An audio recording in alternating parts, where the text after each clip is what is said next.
Estamos começando mais um episódio do programa Personalidades. Eu sou Josiane Miranda e hoje estou aqui com um convidado muito especial. Há tempos eu queria trazê-lo aqui no programa para falar da carreira e também da vida pessoal.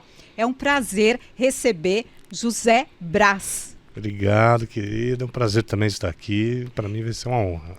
O Zé estava falando para mim antes que ele estava com muita vergonha, uma vez que ele é cinegrafista. José Braz trabalhou aqui em Indaiatuba como repórter cinematográfico por muito tempo, né? E depois ele foi trabalhar em Campinas também, atuou em São Paulo, na Rede Globo. E agora ele está na PUC Campinas, também como repórter cinematográfico, sempre nessa área. Tem muita experiência, né? Eu costumo dizer que a minha carreira ela é curta, mas porém intensa. Verdade. Começou quando, Zé? Foi em 2011, eu acho, 2010. Aqui mesmo em Indaiatuba. Indaiatuba. Em Indaiatuba, na TV Sol, fazendo o programa do Rubinho, né? Aquela coisa de factual, de policial, né? E foi um aprendizado para mim. E aí foi o que me deu gosto para a profissão. Eu costumo dizer que eu devia ter começado há mais tempo essa profissão. Teria que ter começado antes. Começado antes. Zé, mas e antes? Você fazia o quê? Antes de ser convidado para trabalhar como repórter cinematográfico? Josi, eu trabalhei sempre nessa área assim, ligada à tecnologia da informação, sabe? Eu trabalhei muito tempo com um amigo meu. Ele tinha uma equipe que fazia Interlagos, os estandes lá para narração. Então eu estava sempre no meio desse meio de comunicação, assim, não tão direto. E a fotografia também sempre fazia parte da minha vida. Eu não sabia, assim, eu gostava de fotografar, gostava de fazer umas fotos e tal. Então, assim, quando apareceu para mim essa oportunidade de trabalhar como repórter cinematográfico, assim, parece que meio que destravou, abriu alguma coisa que estava lá e eu não sabia. Entendi. E como que foi o primeiro dia de trabalho como repórter cinematográfico? Sim, a gente tem total insegurança de tudo, né? Para regular, porque a gente acha que é uma câmera, você aponta para uma pessoa e aperta o botão de rec e acabou. Não, não é nada disso. Tem todo um quadro, uma fotografia para você fazer, áudio, iluminação. Então, isso você vai aprendendo com o tempo. Mas no começo, eu sempre fico bem curioso. Então, assim, eu procurei me gabaritar cada dia mais e fui indo.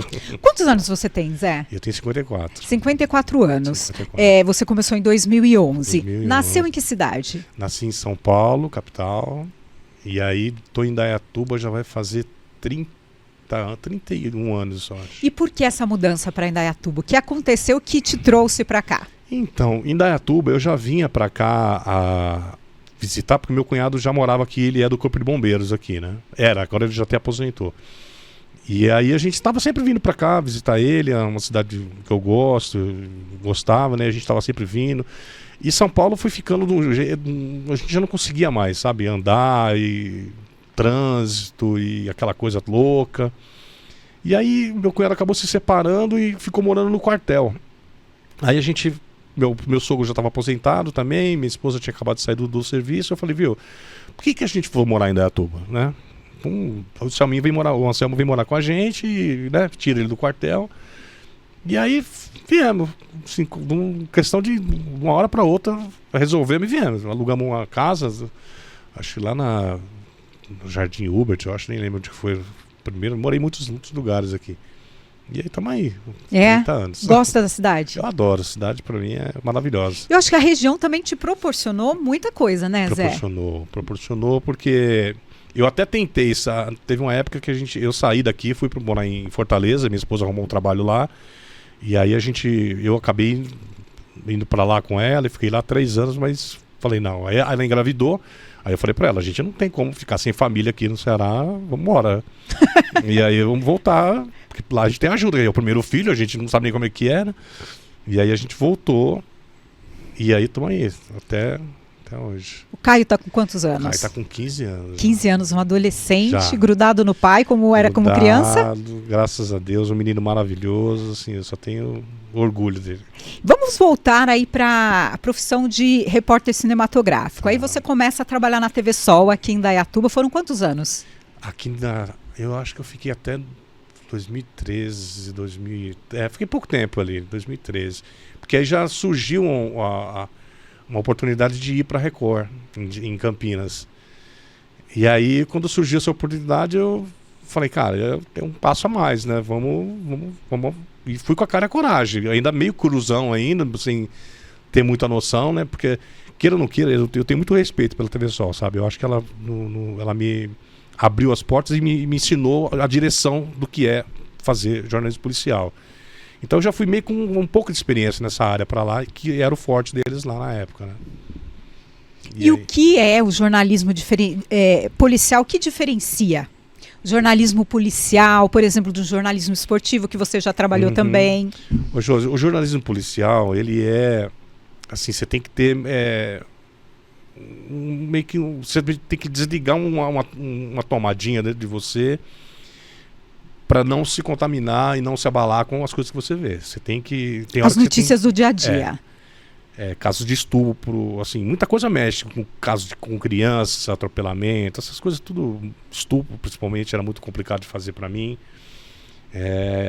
Então você tem que meio que desligar essa chave para você fazer seu trabalho. A gente se conheceu nesse ambiente, né? Foi nesse ambiente. Eu era repórter do jornal Votura na época, também só fazia reportagem policial, e você como cinegrafista lá da TV Sol. E delegacia todo dia. Todo dia, madrugada. Madrugada. Frio, chuva, não tava nem aí. Tem que estar telefone lá. Tocando, você já sabia que tinha acontecido algo ruim. Tinha que correr lá e fazer.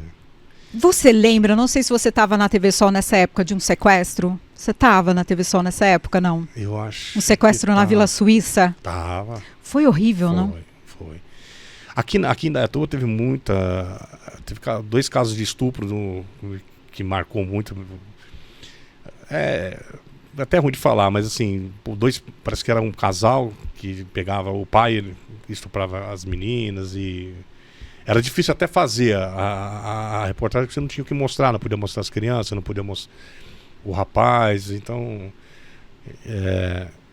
e aí foi bem complicado essa época aí. E também, né, a gente presencia a dor dos policiais, né? Você presencia o espanto a dor dos policiais, a dor dos familiares. Que essa aí a gente nem fala, né? Eu lembro que eu cheguei, acontece assim, muitas coisas que eu estava com uma repórter uma vez em Campinas, no segundo distrito policial, e uma mãe chegou para ver o filho dela que estava preso lá, para poder tirar ele da cadeia, alguma coisa assim, dar os trâmites lá. E quando ela chegou na porta da delegacia, ela desmaiou. E a repórter que estava comigo na época, a Graziela Fávaro, largou o microfone, correu lá para amparar ela e tudo. Acabou vazando na imagem, ela entrando com a mãe abraçada. Mas é coisa que a gente, fora das câmeras, por trás, a gente vê aquilo, mas não pode deixar se abalar, senão você não faz o seu trabalho. É difícil. Não faz, é verdade. É bem difícil. Não faz o trabalho mesmo. Não faz. Eu lembro de estar começando e querer desistir. Falava, não, isso aqui não é para mim. Estar aqui todo dia com essa realidade não é para mim. Eu lembro de uma doutora Ruth. Você lembra da doutora Ruth? Sim. Que trabalhava aqui? Delegacia de Polícia das Mulheres. Doutora Ruth uma vez deu uma entrevista, né, que a gente fala sonora no meio. Ela deu uma entrevista, uma coletiva, um caso também, era um rapaz que o pai dele era dono de um estacionamento aqui de carro, e ele acabou também abusando da menina, mas machucou demais a menina, E eu sei que durante a coletiva, eu olhava pro lado, tinha amigo cinegrafista, o repórter chorando, né, de ver aquela situação, ouvir aquela situação e presenciar tudo aquilo. Então é coisa que a gente, na hora, você tem que engolir o choro e... Principalmente para quem vai aparecer, né? Para quem vai botar aqui, no caso o repórter, que bota a cara na frente da lente e ele tem que tem que segurar essa emoção. Que vem, ela realmente vem. Tem uma história aqui em Indaiatuba, agora que você falou, que eu já estava na Record também, que foi muito, assim... foi um caso de um menino que morreu afogado ali no Parque Ecológico, onde ali hoje é o Espaço Pet. Não sei se você lembra disso. Lembro desse caso. Esse caso, eu lembro que eu estava trabalhando na Record, com a Grazi, e eu fazia equipe da madrugada, e aí eu lembro que já tinha sido à tarde o incidente, e todas as equipes de televisão lá de Campinas já tinham vindo aqui, os bombeiros já fizeram a busca e tudo, e não acharam... E não localizava o corpo. E não acharam o menino e foram embora. E aí a gente, na madrugada, você vai fazendo a ronda, né, que a gente chama, vai nas delegacias para saber se tem alguma coisa, se está acontecendo alguma coisa, e aí um pessoal avisou, falou, olha, lá em Indaiatuba a família tá lá no local à noite, agora de madrugada, tentando ver se acha o menino, mas os bombeiros já encerraram as buscas, não tem nada, o menino não tá lá. Aí eu falei pra Grazi, falei, Grazi, vamos lá, né? A gente não tem nada dessa história, a gente pelo menos conversa com a família, né? E aí a gente tava aqui, conversando com a família, conversamos com a tia, elas com placa na mão, cartaz, ó, quem souber dele, né? Ele saiu da escola e não acabou a aula e não voltou, e quem puder ajudar, aqui o telefone tá aqui e tal. E aí, de repente, começou uma gritaria, assim, uma gritaria horrenda. Ah, meu Deus, meu Deus, meu Deus. Quando eu tava entrevistando uma tia nessa hora, quando eu viro a câmera, o tio do menino, Deus que deu uns 5 minutos nele, ele pulou dentro d'água e pegou o menino pela mão e tirou o menino na hora, enquanto a gente tava ali. Então, assim, nessa hora a Grazi começou a chorar, a repórter que tava comigo, não sabia o que fazer mais da matéria, porque tinha tomado um outro rumo a matéria. Completamente. A gente tava num caso que era um desaparecido. Sim. E de repente você já tinha uma entrevista da mãe e tudo. E aí a gente deu um tempo para as famílias, lógico, né? A gente tem que saber respeitar. Esse é um dos grandes, sabe? A gente, quando faz jornalismo policial, você tem que sempre dar um espaço que a família tem que ter. Você não pode ficar... A câmera tem zoom, a câmera tem um microfone que pega bastante o áudio, então você tem que respeitar. Se quiser fazer aquela imagem de longe, ou não fizer a imagem, não, baixar a câmera. Tem hora que você tem que baixar a câmera mesmo. E aí a gente respeitou a família, tudo, e depois a gente se aproximou com aquele cuidado, tudo, mas assim, você não tem mais o que perguntar, né? Nessa hora não tem tem mais o que falar. E a Grazi também se recompôs, tudo, depois a gente acabou gravando a passagem, tudo. Esse foi um caso marcante, Foi. então. Tem algum outro? Foi. Então, eu como repórter cinematográfico em Campinas, eu cobri as 2 chacinas grandes que tiveram lá, uma que teve 14 mortos, que o pessoal começou... Eu lembro que eu estava com a Juliana Coleta na época, e a gente saía de madrugada, e aí a gente foi, sabe, nesse caso, foi acompanhando o pessoal da necropsia, né? Eles iam num lugar, a gente ia atrás. Sim. 14 corpos. Foi 14 corpos. E depois aquele caso do pai, que matou a família inteira, e o filho, inclusive, de 11 anos também. E aí, esse eu já estava na IPTV na época. Nesse dia eu estava aqui, foi dia 2016 para 2017, na virada do ano, de 31 para 31. Na virada do ano, eu sei que uma amiga minha da Polícia Civil me ligou e falou, olha, não sei se você está sabendo, mas aconteceu isso em Campinas. E eu já estava de folga, todo mundo da TV já estava de recesso. Fim do ano. Fim do ano. Aí eu falei para ela, mas o que aconteceu então? O cara pulou, aproveitou os fogos de artifício da virada do ano e matou a família inteira, inclusive o filho. E aí eu estava de folga, liguei para um repórter amigo meu que também gosta bem de trabalhar com cilantes de polícia, Gustavo Biano. Falei, Biano, está acontecendo isso, vamos lá para Campinas? Ele já estava em Campinas. Eu falei, você quer que eu vá para... Monta um carro aí, a gente vai lá? Aí a gente foi. Eu saí de Indaiatuba, fazer essa cobertura. Fui para fazer essa cobertura lá. Zé, e tem uma característica, né, do jornalismo, que você chega, mas você não sabe que horas você vai sair, como que vai terminar aquela matéria que você vai cobrir, aquela sua pauta, né? Não. Às vezes fica 10, 12 horas no mesmo local, né? Tem que ter essa disponibilidade, Tem. em pé, chove, sol. Tem que contar com sorte, contatos, que você sabe que nesse meio Contatos, depois a gente vai... porque nada cai do céu. Você tem que ter uma rede de contato, mas você tem que se preparar para tudo. Porque é chuva, é carro quebrado, é agressão. Passei por muito por isso. Teve na época de 2013, naquela época do fora Michel Temer, não lembro nem o que era lá fora Temer. Depois teve os caminhoneiros. Então, assim, você tem sempre que... teve uma época, né, que o jornalismo virou alvo, né? E aí muitos repórteres foram agredidos durante o exercício da profissão. Você também? Eu fui. Como que conta pra mim essa situação? Fui na Glicério, em Campinas. Eu estava com a repórter Lícia Manjavac na época. E como a gente tinha saído de uma outra pauta que não tinha nada a ver com protesto, eu estava com o carro da TV adesivado, com o microfone com canopla e com um uniforme, logo da Globo, tudo na época. E aí a gente foi, e aí eu parei longe da manifestação, tentei ficar longe, fazendo imagem, que não tinha que falar com eles, a gente queria só imagem mesmo, né?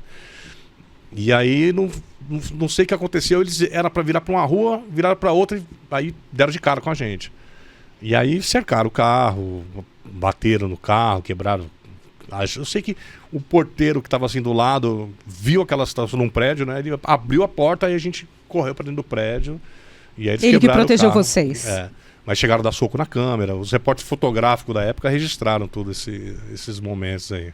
Eu lembro vários, em vários locais aqui na nossa região. Então, é difícil, foi difícil, e ainda, eu acho que ainda tem muito repórter que ainda sofre isso, porque eles não conseguem de diferenciar, né, o que é um jornalista, o que é o dono de uma emissora, o que é a linha editorial de uma emissora. É difícil isso. Então acaba descontando de quem está na rua. Quem está na rua. E levando informação. Às vezes, num outro momento, essa pessoa que agrediu chama o repórter para fazer uma reportagem de algo que ela está sofrendo, não é? Pois é. Então, muitas vezes é isso que acontece. Principalmente em porta de hospital. Porta de hospital... Eu lembro que vinha gente pedindo, pelo amor de Deus, pra gente poder ajudar. E geralmente de porta do hospital, quando você chega, tá aquela fila, um monte de gente lá, o negócio não vai. Quando chega uma equipe de reportagem na porta do hospital... É bem-vinda. O que acontece? Os funcionários do hospital põem todo mundo pra dentro. Sim. Pra não mostrar que tem... que tem problema, que tá muita fila, então, que há demora no atendimento. E a gente não pode entrar dentro do hospital com equipamentos, né, sem autorização. Então a gente fica meio que... Tem que chegar. Mas o pessoal vinha pedindo, pelo amor de Deus e tal. E a população vê no jornalista, eu ainda vê, sabe? Eu já fiz muita matéria que ajudou muita gente, que já fez muita diferença, sabe? Isso é que me dá bastante orgulho, sabe, dessa profissão. Você pode citar uma dessas reportagens que você sente orgulho e que você fez a diferença na vida de alguém? Porque a gente faz muito... Às vezes é algo assim simples. Você faz uma reportagem sobre um buraco, que às vezes tem jornalista que nem quer fazer, né? Buraco. Buraco de rua. Né? Buraco de rua. Ou a praça que está mal cuidada. Mas faz a diferença na vida de alguém, né? Não, faz. Teve bastante reportagem. Teve uma que eu fiz de uma equipe, de um pessoal que eles fazem, eles ajudam pessoas com deficiência a correr nessas corridas de integração, esse tipo de corrida que tem em alguns lugares. Então ele leva esse pessoal nas cadeiras de roda. É umas cadeiras preparadas para poder fazer a corrida. Eles vão impor. Alguma coisa com anjos. Anjos de roda. Tem bastante de rodas. E aí eu sei que nessa época foi eu e o Biano que fizemos essa matéria ainda. Nessa época eu lembro que tinha um dos pais que não tinha cadeira própria, estava difícil, e ele ia com a cadeirinha, essas cadeiras de roda normal, e você fazer um circuito de corrida com a cadeirinha, ela ficava toda capengando, soltando a roda. E aí depois que a gente fez a matéria, que foi pro ar, nossa, eles ganharam a cadeira. Nossa, foi maravilhoso. Que legal. Ajudou Já muito. São aí quantos anos de jornalismo? Vai pra 20 anos. 20 anos. Muito tempo já. E agora você está na PUC, que é uma outra realidade. Ou que diferencia do jornalismo na prática, rua, estúdio, para o estúdio PUC? Então, a PUC, para mim, eu estava em São Paulo, quando eu estava trabalhando no Globo Esporte já, lá em São Paulo, morando lá e vindo para cá só no fim de semana. Aí surgiu... eu tinha prestado um concurso lá, mas achei que não ia dar e segui minha vida. E aí surgiu a oportunidade, eles me ligaram, o processo seletivo selecionou você e tal, você quer vir? E eu já estava em São Paulo, já meio cansado daquela cidade maluca, né? O trânsito acaba com você tem que... O pessoal sempre falava para mim, se você quer viver bem aqui em São Paulo, você tem que morar perto do seu trabalho. Senão você não vai aguentar o trânsito, você vai passar metade da sua vida dentro do carro. E aí eu pensei e falei, quer saber? Falei com o meu supervisor na época, o Leandro, eu falei, Leandro, eu já tô com essa proposta e tal, não queria deixar você na mão. Aí ele falou, não, cara, vai lá, vê o que é, vê se te interessa e se tiver aqui, volta, não tem problema, eu me viro aqui. E aí eu vim saber o que é trabalhar com aluno de jornalismo, né? Eu trabalho no Labs, que é o Laboratório de Áudio e Imagem. Então a gente trabalha praticamente na formação junto com os professores, né? Os professores, telejornalismo, sai pra rua com eles para fazer matéria, ensina a se portar na frente da câmera, pegar no microfone, como olhar para fazer uma passagem, tudo isso, né? Tem alunos que gostam de estar atrás da câmera, você então, também ensina? Eu sempre dei valor a isso, sabe? O aluno, eu gravei muito TCC com um aluno lá, E eles iam comigo achando que iam ser só os repórteres. Ele ia fazer pergunta, fazer pergunta. Eu falei, não. Você está se formando em jornalismo. Se você quiser se tornar um repórter cinematográfico, você tem que aprender a mexer com a câmera. E aí eu botava ele para eu. Lógico, eu regulava com a minha supervisão, tudo. Aí enquadrava, via o áudio que estava bom e falava, você vai operar a câmera e o outro rapaz que está com você vai ser o repórter. E eu ficava do lado olhando. Que bacana. Então, eu acho muito legal, eu me surpreendi. Eu achei que ia ser assim, eu falei assim, trabalhar com aluno, será que eu vou ter paciência? Será que eu... Queria, como é que chama? Aquela Suzana Vieira, né? Não tem paciência com quem está começando? Não. Você tem. Tenho demais, assim, eu tô adorando, tá muito legal. Zé, e aí a gente vai entrar numa parte da sua vida que foi a questão da sua saúde. Você estava lá trabalhando, começou a ter umas crises da coluna. Então, começou com isso, né? Dor na coluna, umas dores nos pés, formigamento nos pés. E aí eu procurei um médico e aí, você está com uma hérnia de disco, você vai ter que fazer uma cirurgia. Aí fiz a cirurgia na hérnia de disco. Passou um mês, nem isso, e não passava, o problema só piorando, meus pés cada vez ficando pior, roxo, adormente.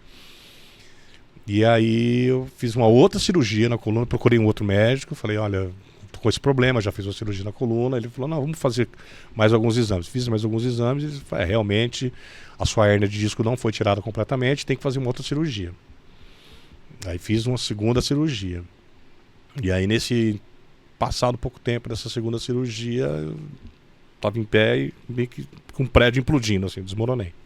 Estava quantos dias depois dessa cirurgia? Já tinha passado um tempo considerável ou não? Já tinha passado uma semana da segunda cirurgia. Uma semana da segunda? Nem isso. Eu sei que eu vim para cá, eu tava, nem isso, poucos dias, eu estava em casa e aí...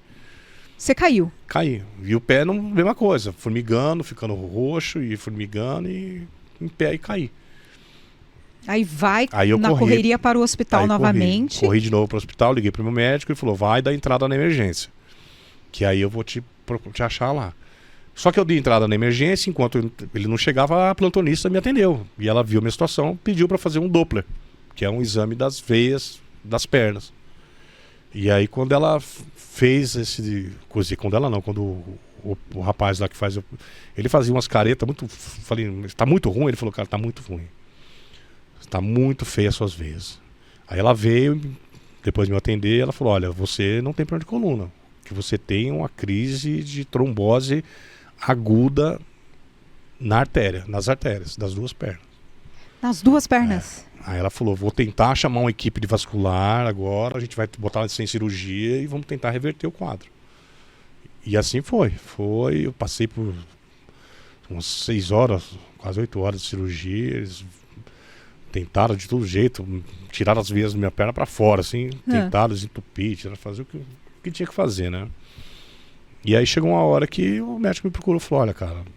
E aí não foi nesse dia, nessa cirurgia, que aconteceu a amputação? Não. Eu ainda fiquei um tempo lá, tentando, eles tentaram medicamento, tomei bastante medicamento para o sangue afinar, para ver se voltava a circular, umas injeções na barriga, era um negócio bem...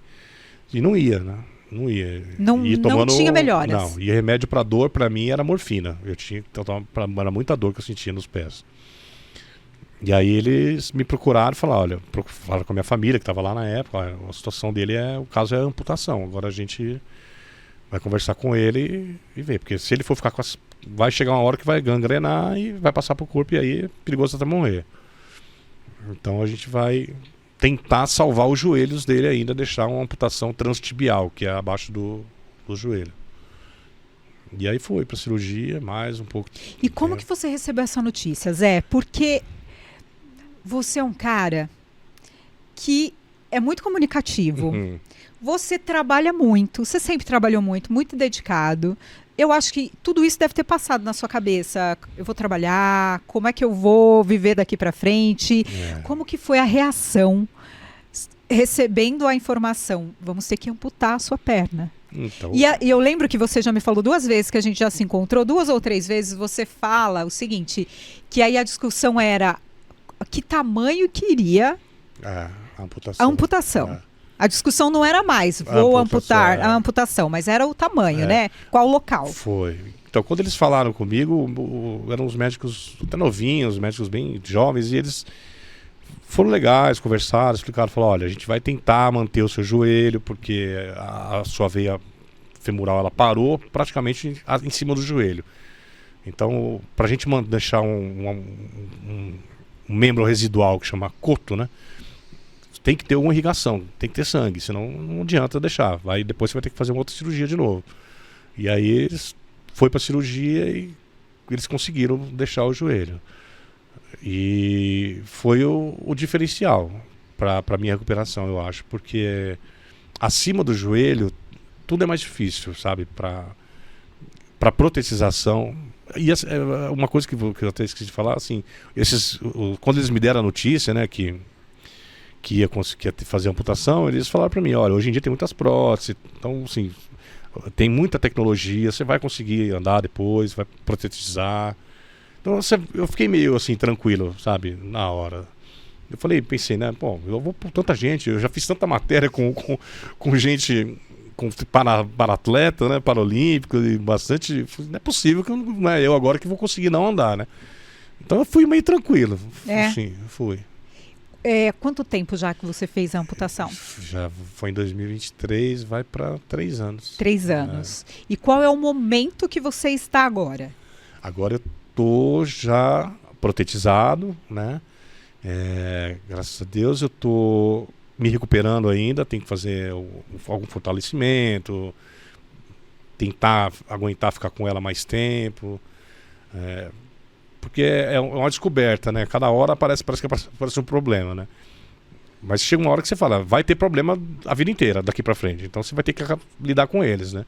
Então eu tô afastado do trabalho até fevereiro do ano que vem.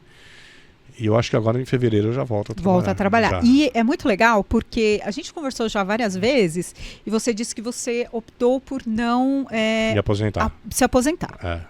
Por que essa decisão, Zé? Então, o perito falou pra mim na época, o perito disse assim, olha, se eu fosse, dá pra você dar entrada na sua aposentadoria e tal.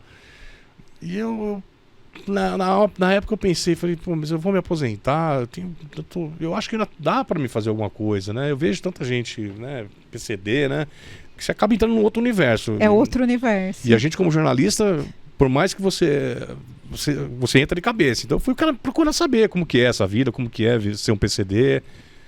E eu vi que tinha bastante mercado para isso. E lá na PUC mesmo, eu tive um apoio maravilhoso deles lá, de todos. Então, assim, eu acho que daria para me continuar trabalhando, né? Então, por isso foi a sua decisão de não se aposentar? Não. Eu acho que ainda dá ainda e ainda dá para continuar. Que bacana, fazendo Zé. Algumas adaptações, né? Mas vai dar. Zé, eu lembro do momento da sua cirurgia, de uma corrente muito grande de jornalistas de Indaiatuba e aqui. Foi formado um grupo de WhatsApp, era muita gente, né? A gente se conhece por nome, por porta de delegacia, por local de fatos que acontecem, uma operação policial ou um caso. E de repente estava todo mundo num grupo de WhatsApp, numa corrente para ajudar o Zé. Foi algo muito emocionante até pra gente que é da profissão, né? Era muita gente. E foi através desse grupo que você conseguiu sua prótese. É caríssima, né? É cara. A prótese, a minha custou R$60 mil. É um valor que não é todo mundo que... Não. É bem difícil. E não é ainda daquela mais top de linha. É uma prótese que ela atende às minhas necessidades. Mas na época foi eu fiquei assim, em 18 dias eu consegui levantar esse valor. Foi um negócio assim que gente da IPTV, da PUC, fizeram foi um negócio até difícil de falar, sabe? Eu tento digerir ainda como foi, mas foi minha família foi muito importante também. Em todo esse processo, meus irmãos, meu pai, me ajudaram bastante. Eles foram o pilar assim, que sustentou, que segurou tudo, sabe, naqueles momentos. Mas o grupo de amigos do jornalismo que eu tenho assim, eu falo principalmente da EPTV, sabe? A Luciane Viegas, que é hoje diretora de jornalismo da EPTV, na época mandou um texto para mim que eu chorava 24 horas por dia, né? Eu sou bem chorão, né? Apesar de eu ter que manter minha fama de mal, mas eu sou muito manteiga derretida, né? Então, assim, os primeiros dias eu chorava praticamente todo dia. No hospital, quem ficava internado comigo, entrava um e saía outro no meu quarto, e quem entrava falava, eu choro à noite, viu? Já avisava. E aí, porque tem esse momento do luto, né? E como é esse momento do luto? É muito complicado. É muito complicado porque você não vê alternativa, né? Você fala, é isso agora e acabou, entendeu? E... Pensa, minha vida acabou? Pensa muita besteira. Pensa. Só que vai chegando uma hora que aí você começa a parar de olhar só pra você. No meu caso, eu olhei pro meu filho, olhei pra minha esposa, olhei para meus irmãos. E eu falei, eu tenho uma vida, tem um periférico, né, em volta, né? Eu tenho que... E o Caio tava com uns 12, 13? Tava com 12, 13 anos. Então, assim, eu uma falei... criança. Eu falei, eu vou dar um jeito nisso, né? E aí foi que eu fui atrás de saber da prótese, como é, como que é uma vida, o que é as dores fantasma, tudo isso que eu não sabia, que você escuta falar. Então fui pesquisar, saber o que é, como que faz para melhorar esse tipo de coisa. E foi passando os dias. E assim, depois que eu coloquei a prótese, assim, o fato de você sair da cadeira de roda, que eu fiquei 6 meses, e voltar a andar é um libertador. É difícil de falar, porque a gente, como todo mundo tem as 2 pernas, os braços, mas o fato de você levantar de noite no banheiro, ou ir tomar um banho em pé, é coisa que você não dá valor, é simples o dia, mas quando você perde esse tipo de coisa, nossa, aí você fala, pô, como que a vida, né? E eu sempre olho assim, hoje em dia, penso, pô, mas você não se... Na rua, eu tô andando na rua, o pessoal fala, nossa, eu tô vendo você andando com essas 2 próteses, mas você anda muito bem e tal. Esse dia um rapaz até pediu uma coisa pra mim que eu fiquei assim, até sem saber o que fazer na época. Ele pediu pra mim procurar ele, que ele tem um amigo que perdeu as 2 pernas também, é pedreiro, mas assim, tá numa depressão horrível, não quer saber de mais nada na vida, e ele me viu andando no banco, né, com a prótese, falou, você não quer ir lá fazer uma visita pra ele, você conversar com ele, pra ele te ver, pra né? Ver que é possível. E eu falei, vou sim. Que bom. Marcar, a gente vai lá. Ele falou, eu vou lá dar banho nele toda quarta-feira, e aí você vai comigo, a gente conversa com ele. E aí, assim, você acaba descobrindo outros, né, jeitos de ajudar. Zé, e o que é essa dor que você citou agora há pouco? Dor tem síndrome do membro fantasma, que fala, né? Quando você sofre uma amputação, o seu cérebro demora um tempo para poder entender que o corpo terminou ali, ou no braço, ou na perna. Certo. E ele está mandando estímulo elétrico. À noite, durante o dia, a gente tem estímulos elétricos que faz a mão mexer, tudo, né, acontecer, né? E às vezes à noite a perna ficava pulando na cama, quicando assim na cama. Do nada ficava... às vezes eu sentia uma coceira no calcanhar, por exemplo. Coisa que Nossa! E a cabeça, né? O cérebro. O cérebro nosso, né? E tem um processo para isso melhorar depois, né? Que você vai fazendo um tratamento ali no coto, né? Para ensinar o cérebro que ali terminou, seu corpo tá ali é o fim. Uhum. E aí foi, assim, melhorando. Isso melhorou bastante. Não tem mais tanto igual era antes, não. E foi difícil a adaptação com a prótese? Com a prótese? Foi bastante difícil. Não é assim, comprei a prótese, vou vestir e sair andando. Não, no começo eu ficava com ela 10, 20 minutos, eu queria tirar, não aguentava ela. Por quê? Ela aperta, dói, incomoda, tudo junto? Ela aperta, ela... Aqui, no calor, ela esquenta, transpira muito lá dentro, dá uma alergiazinha por causa do suor. Uhum. Então você tem que tratar, hidratar. Tem os momentos que você tem que tirar um pouco para dar um descanso para a pele. Então, o equilíbrio para uma rampa, para descer uma rampa, para subir uma escada, tudo é diferente.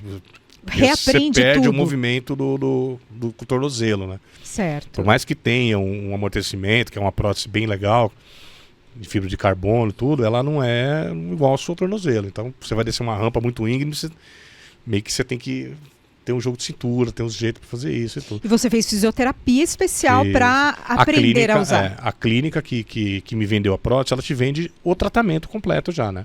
Não é te dar a prótese, sai daqui, tchau, não. Ela te vende o tratamento. Então ela vai te dar todo o suporte para aprender a usar a prótese, para fortalecimento, para poder andar, e qualquer problema que tiver também na prótese tem garantia, tem tudo. Então é meio que é um pacote que eles vendem, esse valor que eu falei lá no início. E o que você acha das nossas cidades? Eu não estou falando de Indaiatuba, nem de Campinas, das nossas cidades, para a questão da pessoa que usa prótese, a acessibilidade para uso dessas pessoas. Ô, Josi, olha, aí eu volto naquela coisa que eu te falei, né? A gente só vê esse tipo de coisa quando a gente está na situação, né?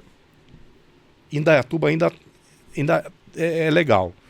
Mas tem muita cidade que é difícil. É difícil. Pro cadeirante, principalmente. Pro cadeirante é praticamente impossível você andar numa calçada hoje em dia. Tem que ir pro meio da rua mesmo. Entendeu? Um risco, né? Outra coisa que muita gente não... Parece bobeira, mas é uma coisa que eu quando vou muito no espaço pet ali, eu gosto de levar meu cachorro ali, tem uma vaga para deficiente. Essa vaga para deficiente é uma coisa que todo mundo tem que respeitar. Porque o fato de você abrir a porta do carro a mais... Ter um espaço a mais. Ter um espaço a mais para você abrir a porta do carro faz toda a diferença para você sair do carro. Tanto para ir para uma cadeira de roda, quanto sair para te virar a perna para fora com a prótese. E eu era um cara, você vê como que é a vida, né? Eu era um cara que...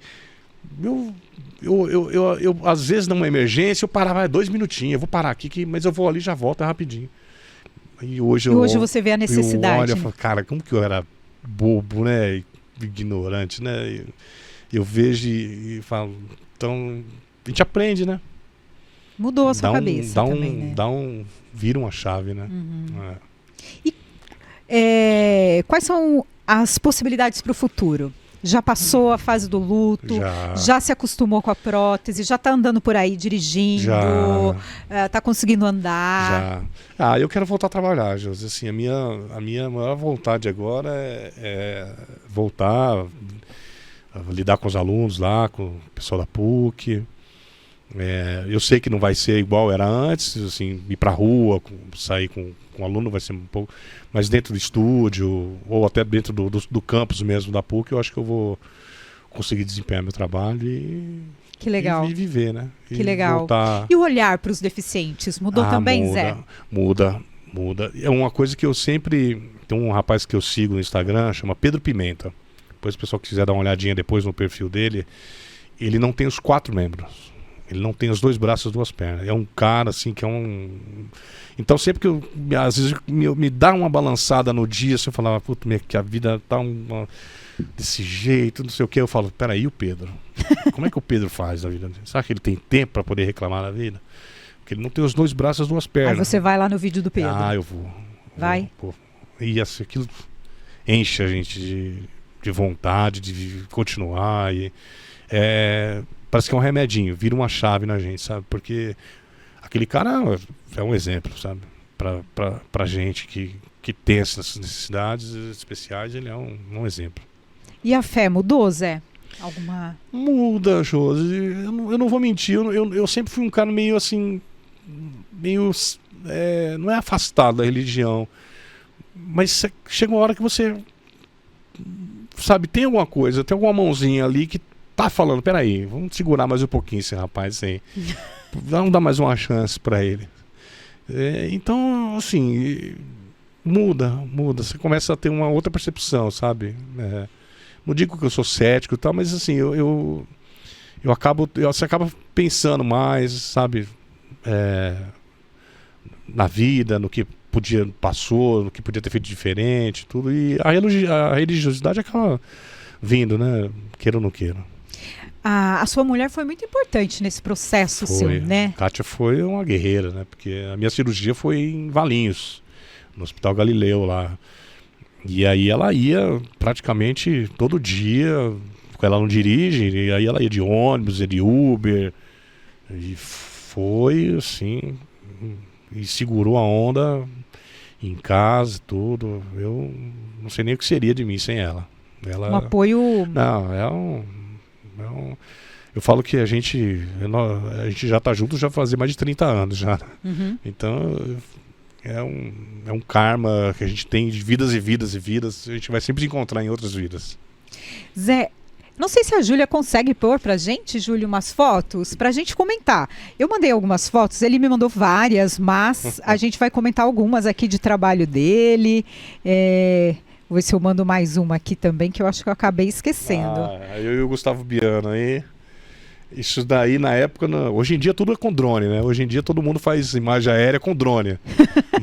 mas nessa época a gente montava no helicóptero e ia pro local para fazer a imagem, né? Uhum. Alugava um helicóptero e nesse dia era um congestionamento grave lá na região de Jaguariúna.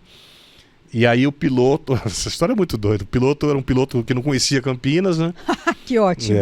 E aí a gente foi pro Campo dos Amarais, montamos no helicóptero, fizemos as imagens que tinha que fazer. E aí a gente ia pousar numa empresa de ônibus ali perto de Valinhos, para poder, que é o lugar que tinha ele ponto, poder pegar o material que eu tinha gravado e correr para entrar no ar no jornal da segunda edição. Só que o piloto deu uma volta com o helicóptero por cima ele falou, olha, eu não conheço esse lugar, eu não vou pousar aí.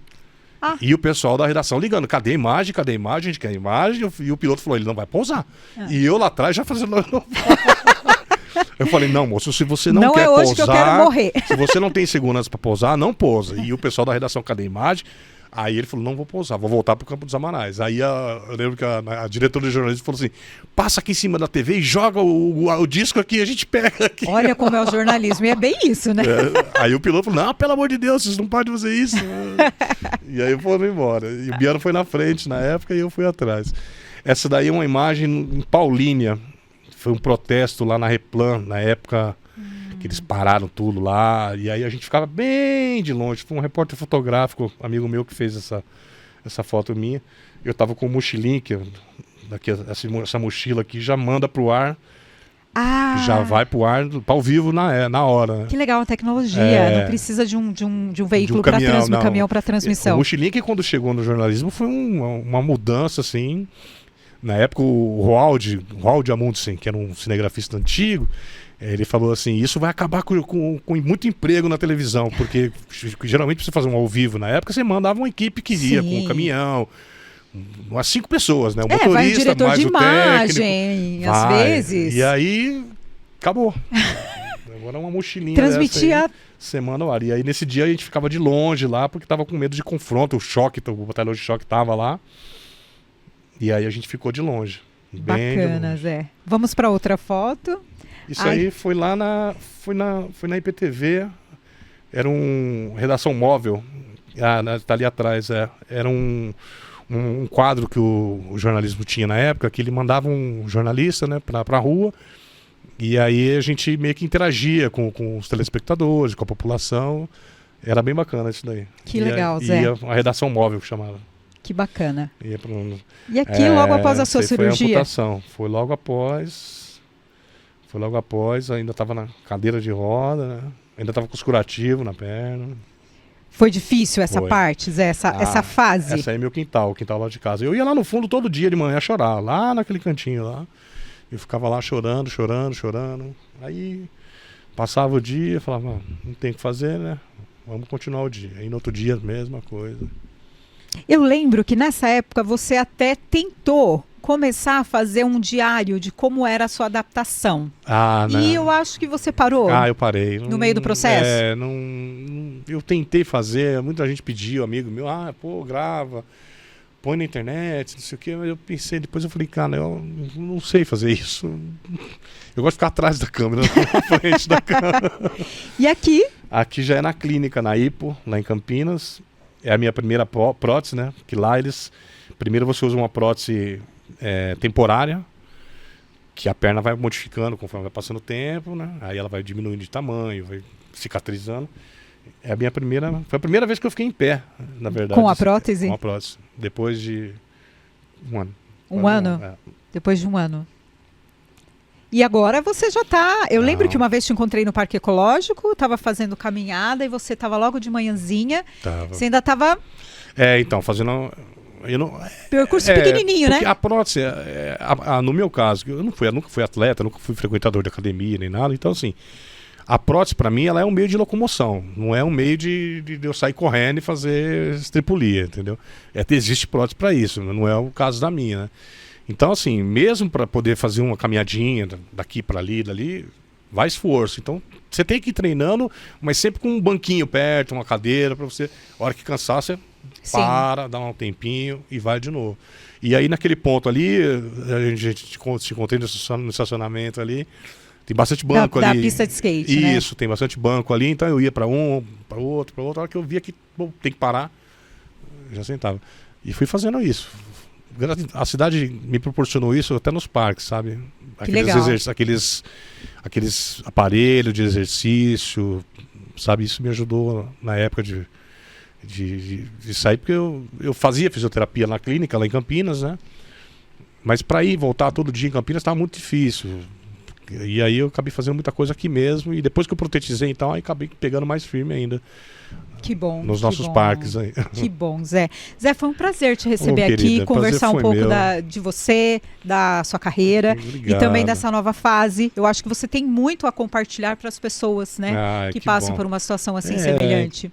Não, vamos ver, né? O que a gente consegue aí. Eu tô tentando seguir minha vida, mas se puder ajudar alguém, mostrar que tem como, né, sair dessa situação e melhorar, estou sempre aberto e vamos seguindo. Vida que Muito segue. obrigada. Obrigado a você. Foi um prazer te receber. Prazer foi meu. Você conferiu mais um episódio do programa Personalidades, hoje com o Zé Brás, como ele é mais conhecido, José Brás. O Zé Brás, foi um prazer recebê-lo aqui. E eu peço que você nos ajude compartilhando esse conteúdo com a sua lista de amigos. Lembrando que Personalidades, o endereço para você ouvir é o Spotify Personalidades Indaiatuba, no YouTube também Personalidades Indaiatuba.